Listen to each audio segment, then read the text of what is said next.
Are you providing transformation or information in your presentations and content? Here, why you want to increase the transformation and decrease the information in this episode of the Speaking Your Brand podcast. More and more women are making an impact by starting businesses, running for office, and speaking up for what matters. With my background as a TV political analyst, entrepreneur, and speaker, I interview and coach purpose-driven women to shape their brands, grow their companies, and become recognized as influencers in their field. This is Speaking Your Brand, your place to learn how to persuasively communicate your message to your audience.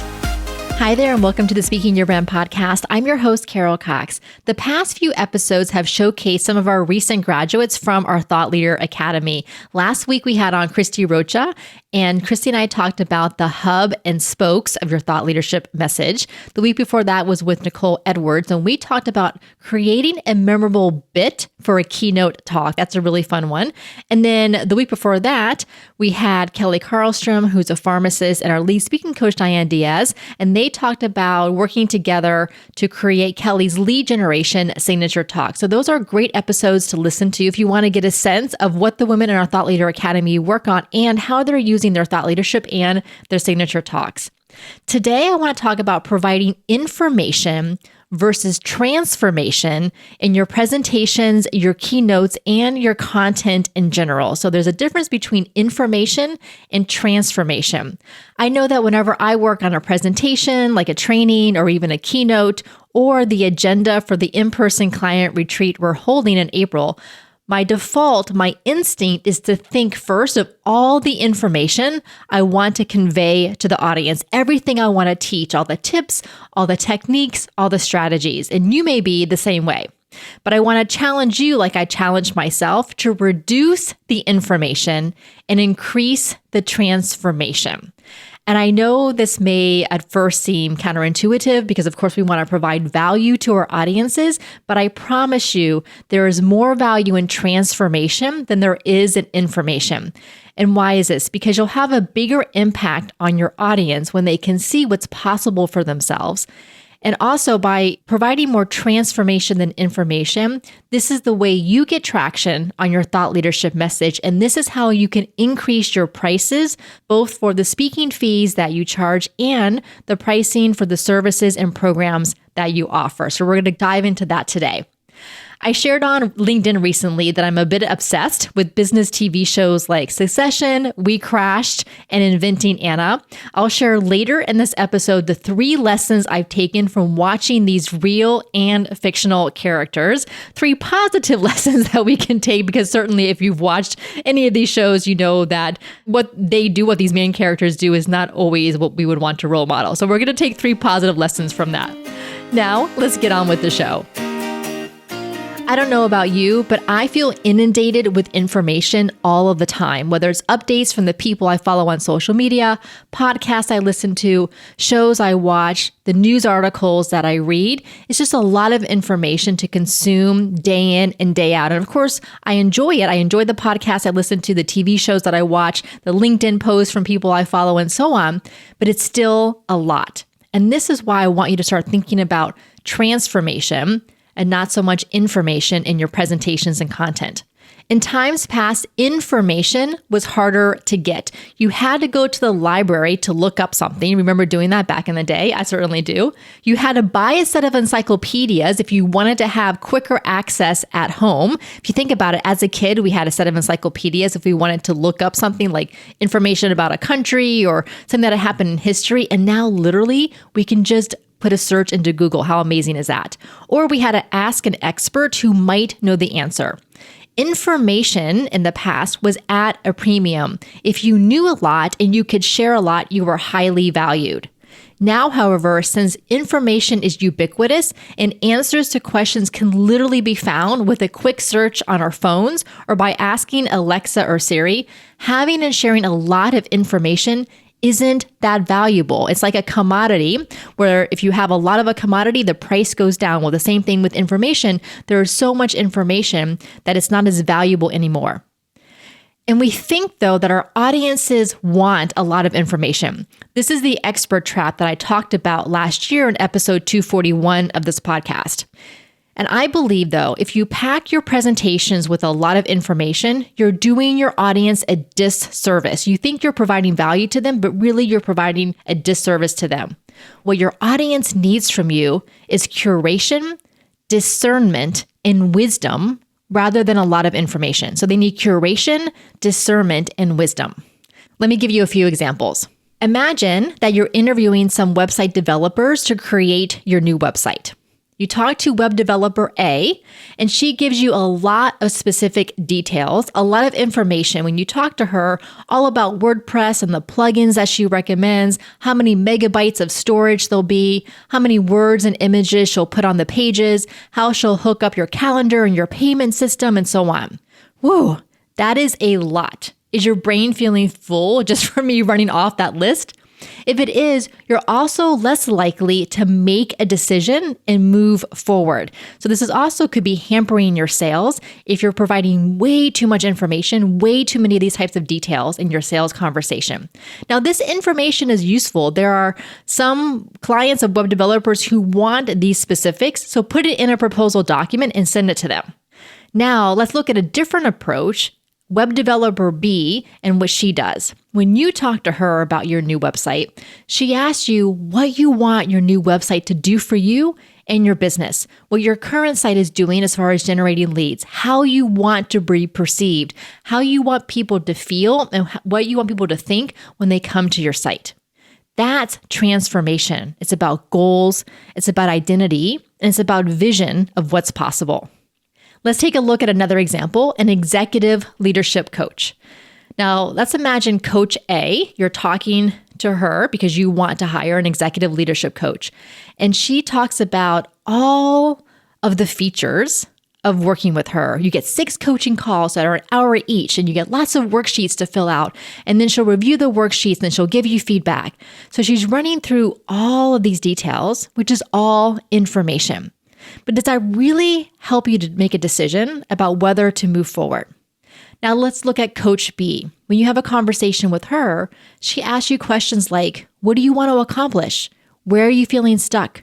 What does success look like to you? That's transformation. Again, goals, identity, vision of what's possible.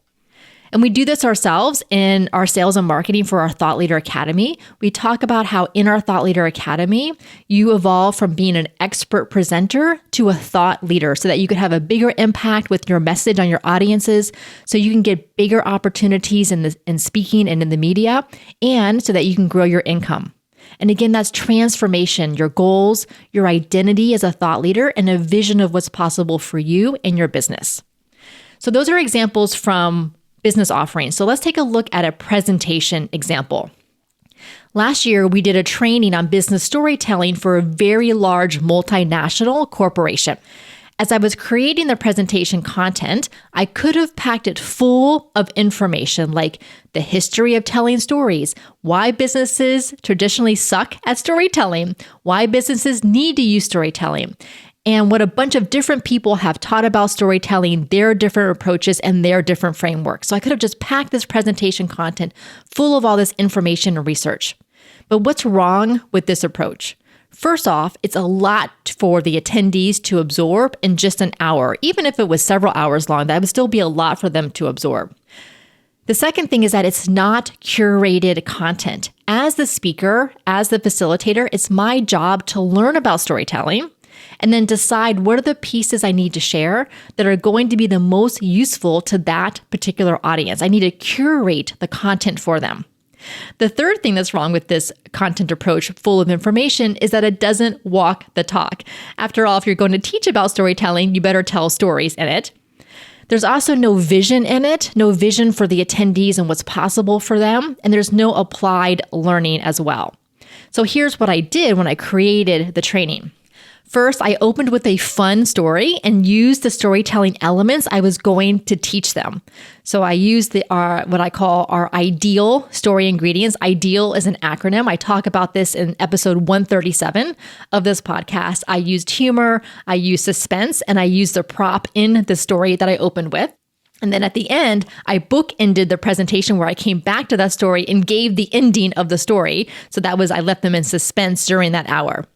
The second thing that I did is around empathy. I understood that the attendees were leaders in this company and they wanted to learn how to use storytelling to better pitch their ideas and get buy-in from the leaders above them. And so I acknowledged this in the presentation, acknowledged that they were leaders who needed to learn how to pitch so that they could get their ideas out there. I also practiced curation. I determined the best storytelling framework to teach them, one that I created based on everything I've learned about storytelling. So I took all these different approaches and frameworks and all the research I have done, and then created a storytelling framework that would work for them. I also painted a picture, a vision of what's possible with storytelling. I had an example from President John F. Kennedy. I had an example from Malala in her Nobel Peace Prize acceptance speech. So I played those video clips of how important storytelling is to paint a vision. And then I also included hands-on activities to get them involved so that they could practice storytelling as well.